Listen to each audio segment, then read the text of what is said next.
Swayam Prabha. Digital India. Educated India.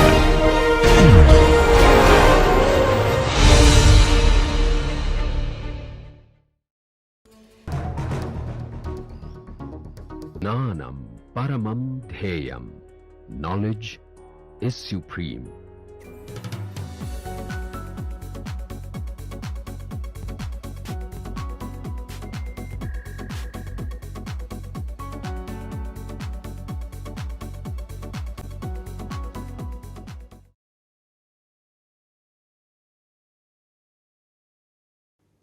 Welcome to MOOC course on applications of interactomics using genomics and proteomics technologies. In the next two lectures, I will focus upon the label-free detection platforms and their applications. In today's lecture, I will walk you through various label-free detection techniques available and their advantages over the label-based detection platforms to study the molecular interactions and their kinetics. There is always a debate whether we want very accurate quantification using labels or labels are going to affect the properties of biomolecule and we should use the innate properties and have the label free quantification. So, we will have these discussions in this lecture. Further, we will discuss about a few label free platforms in detail and their interpretation of the sensorograms obtained. So, let us continue with my lecture which I delivered in this workshop.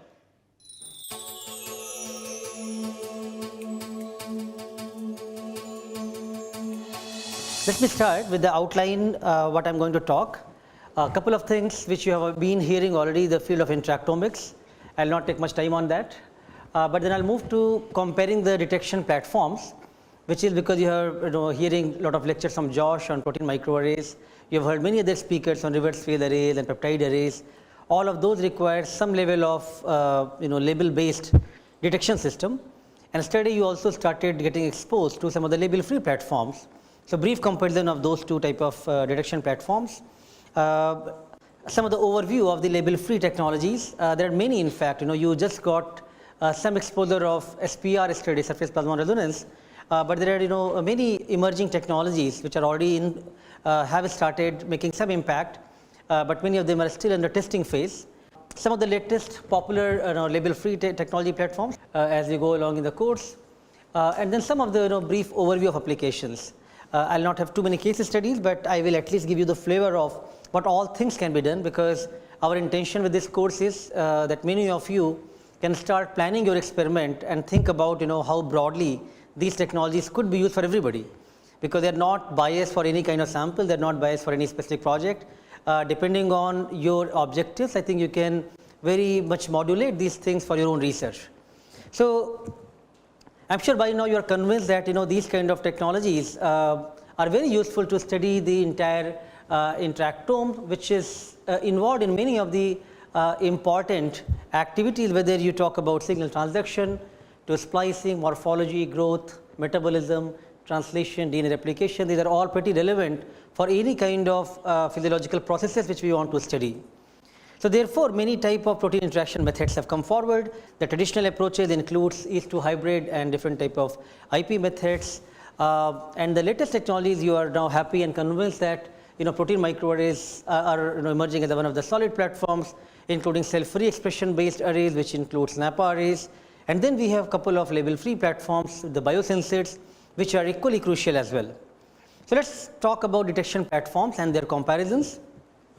So, you want to detect the signal after doing the assay, right?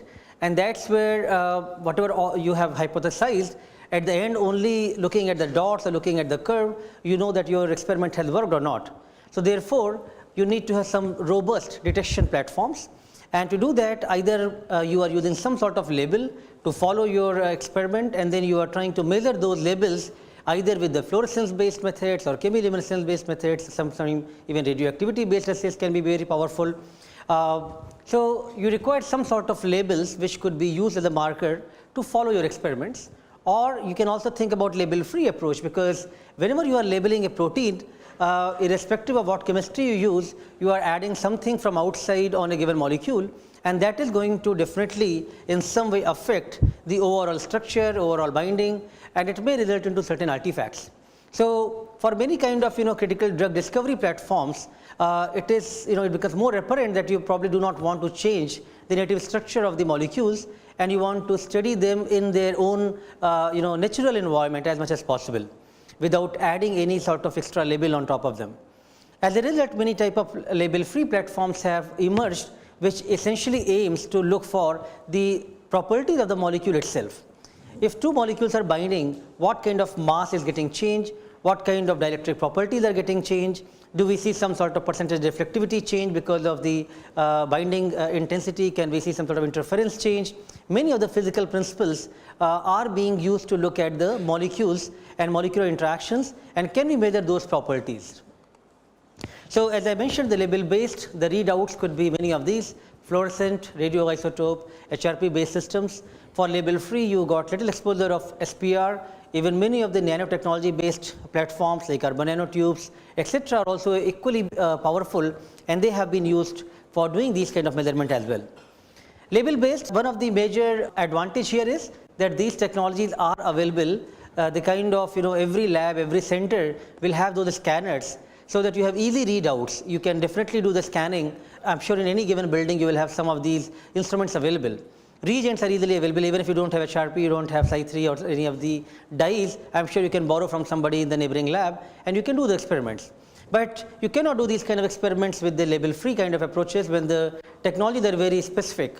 However, the label free platforms are avoiding the tag related issues which you observe in case of label based. And most importantly, you are actually monitoring the biomolecular interactions in the real time manner, and that's pretty powerful, because all the protein microtechnologies are great, but it's like takes whole day time to do the experiment, sometimes even longer if you are doing a blocking and all, and at the end of the day then only you are relying on the scanner to show you that your spots are lighting up or not, or you see some sort of huge background, you see your controls did not work out, and you're actually hugely disappointed. But you had literally no control on as the experiment progressed whole day. In this case here, if binding is not working, you will after you'll watch just for 20 minutes time, stop it, and now you will bring a solution, change the concentration, change the temperature, do different pH scouting. So you have many ways of planning to modulate the experiment. You are not going to just wait for something to happen 10 hours time and then you say that okay, it's happened or not happened. More importantly, that in case of microarray or other kind of label based platforms, you are only measuring the signal at the end, which gives you an idea it happened or did not happen. So you have a positive signal or a negative signal. So an interaction happened or a biomarker is present, you can just say qualitatively it is showing you signal. And of course, that you have many different measures of having different controls which could be used to do the quantitation as well.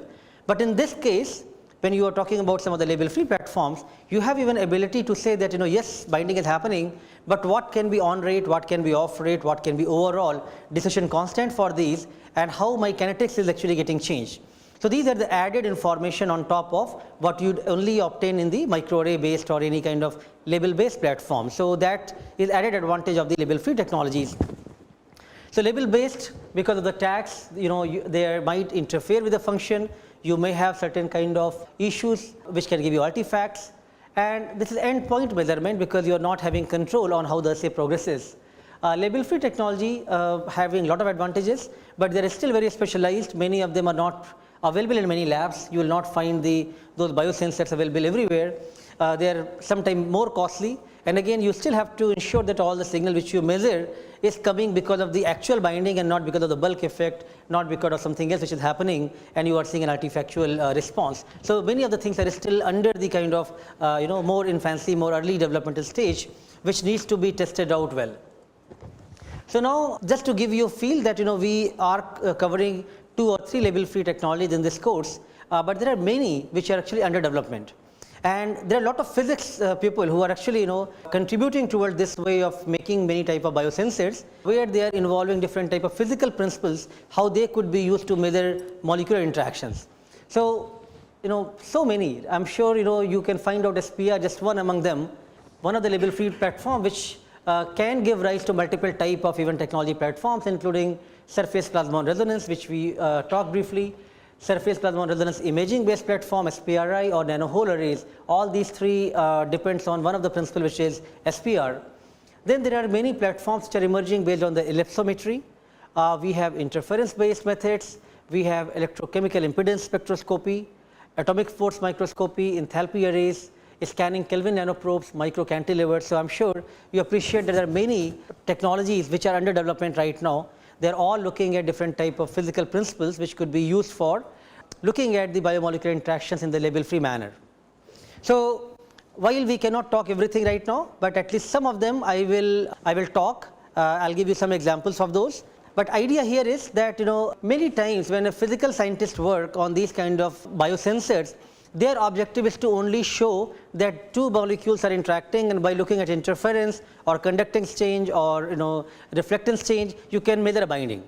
And then they stop over there because they would have taken very standard protein sets. They will take BSA, anti-BSA, or they will take, if you tell there are 5 more interesting proteins to test out, they will take those highly abundant protein and the robust antibodies to test out those assays.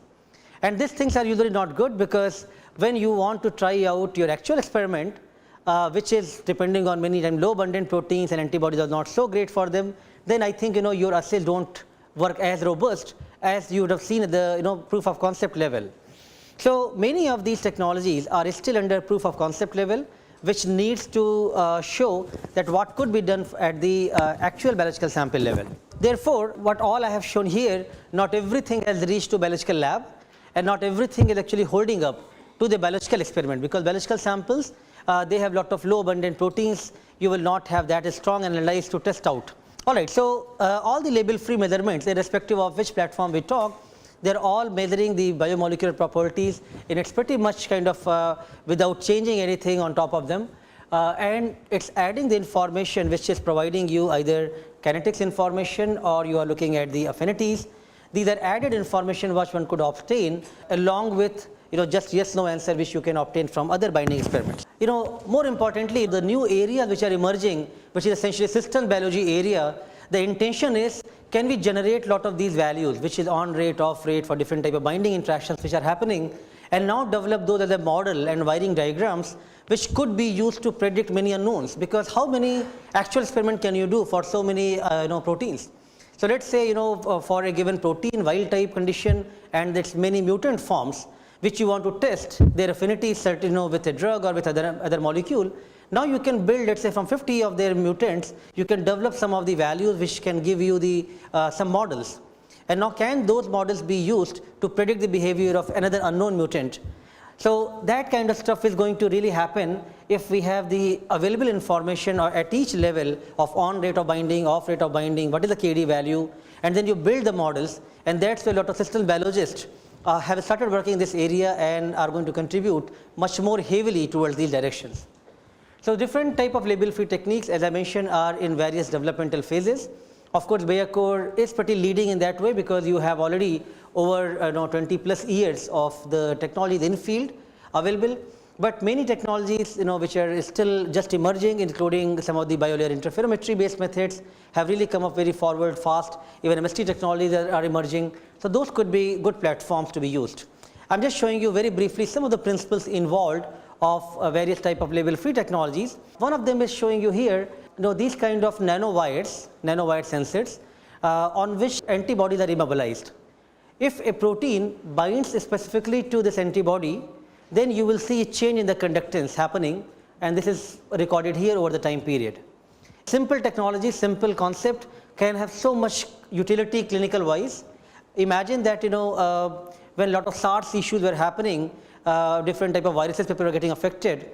That time immediately on lot of metal detectors on the airports, these type of platforms were used to detect that whether patients or the individuals who are coming, are they carrying these kind of antigens possible, and then they were quarantined, and all kind of these things were happening on the airports. So, just immediately these papers were published, lot of applications started emerging out of them.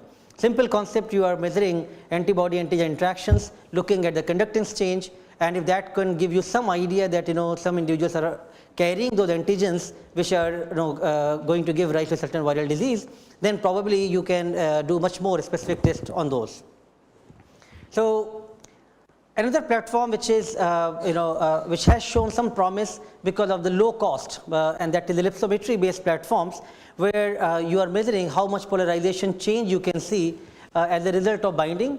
And again, it's very simple setup. It involves a microscopy and CCD camera, and it ideally measures the protein contents, which is not unlike the other platforms which are requiring a lot more costly setup. This platform is very cost effective method, although it has not shown as many biological application as we would have seen from other platforms, but this was a robust thing to show that in cost effective manner you can do label free technologies.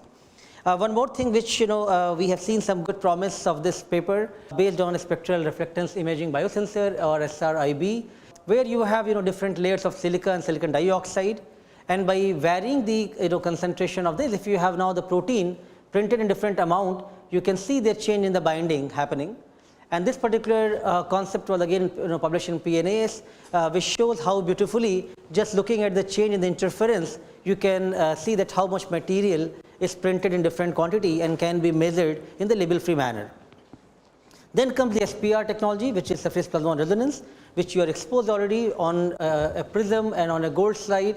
You have certain antibodies printed, for example, some protein molecules are flowing here, and as you see the binding is happening by changing the percentage reflectivity, you can measure those particular things in the real time manner.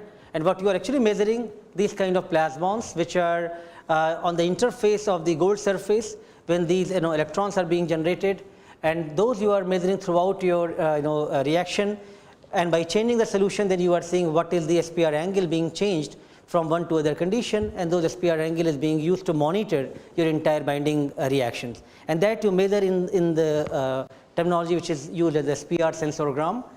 These sensorgrams could be used to monitor your entire binding activities for the reactions.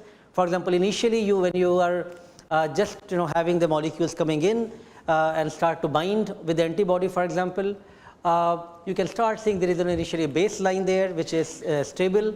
As the reactions are happening, there is some binding happening, you can see an on rate happening, association of these molecules, and then after some time they will get saturated. You are still injecting your buffer, and then ideally they should start washing off, and then you will see off rate going in. And now you are doing these experiments on the noble metals which are very costly, essentially gold you are using. So you want to regenerate, you want to reuse the same slide again and again, at least couple of times. So then you are trying to do regeneration, and you are using some mild acids to chop off this binding of molecules without disturbing your printed molecules, and then this chip can be used after again you have to wash off with the buffer couple of rounds, and the same chip could be used again for next round of interactions. So in this way you can reduce the cost of the experiment. Otherwise the gold slide and all these chips which we are buying are way too costly. So but what it's offering you, of course it's offering you much more powerful information. As we talked, you are getting the kinetics or the rate of reaction, how you can monitor in the label free and the real time manner. You are looking at both on rate and off rate of these reactions to happen, unlike the label based methods where you are just talking a binding is happening or not happening. Here you are saying that okay, binding is happening, but probably the on rate was very fast or off rate was very slow. So those kind of information you can obtain, and many of these informations having lot of utility in the pharma sector, and that's where even we see that more than academic labs, the Biocor and SPR and many of the label free technologies are much heavily used by the pharma sector, who are drug discovery and drug designing and drug testing kind of experiments. They have a lot more utility for using these platforms, because it's just having binding information is not sufficient. How the binding is happening, on rate and off rate differences are much more crucial to know over there. So advantage of SPR, I sure you are all convinced that you have lot of promise here. You are not doing any sort of extra thing on your molecules which you want to test for interaction. So there is no labeling which you are applying. You are directly measuring the biomolecular interactions using the physical properties, and then you have full control on how the reactions are progressing, and as a result you can actually modulate the conditions to make it work. Many times we are trying out different type of concentrations of different antibodies when we are doing the first initial screening, or you can use different type of flow rates to even try out. So many things you can play with it in the initial round of experiments to find out what can be the best condition for your binding to be observed. And now once you finalize those conditions, then you can apply the same on your full experiment with many of the molecules of interest.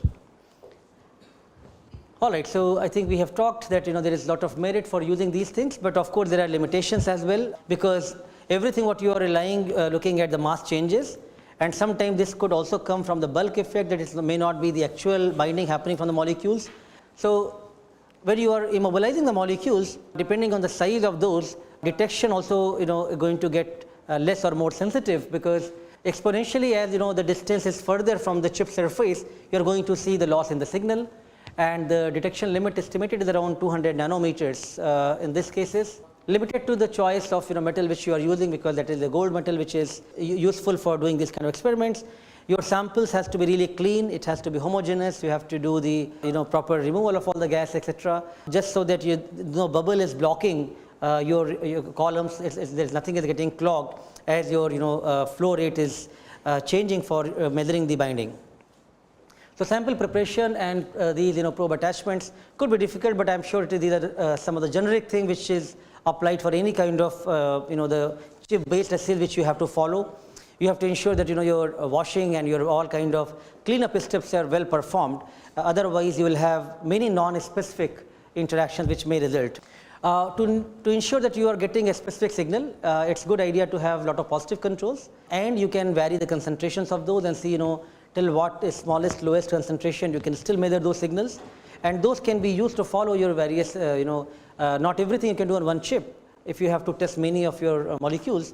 So then those kind of one flow cell, let's say, I'm sure you are aware of the different flow cells involved in the core experiment, for example. So one flow cell you can just block it, which can be used for your QC checks for many experiments, and then those could be and you can vary the other flow cell for testing your unknowns. So therefore you will have still full control even as you are going along, the chip has not gone bad, and your the molecules are for positive controls are behaving same way.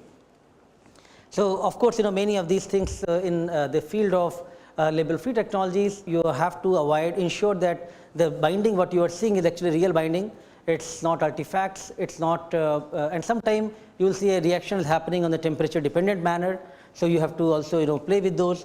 I think fortunately now some of these instrument and technologies have now to give you the range from 4 degrees to you can vary till 37 to 50 degrees even to try out different conditions. Of course we are talking in this course about high throughput platforms.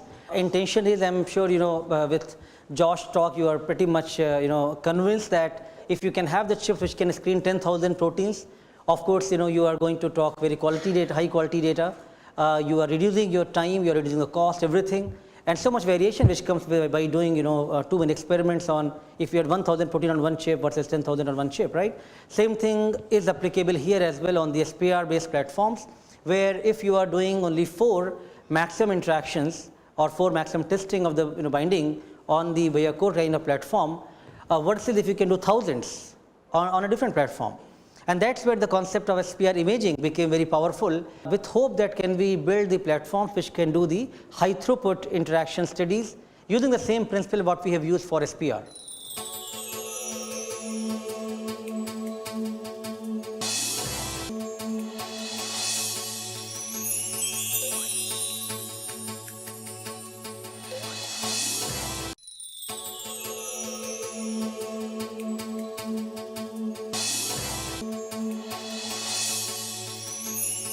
So I hope after attending my today's lecture, you are now able to appreciate the utility of using label-free detection techniques to define the biomolecular interactions and analyzing their binding and kinetics.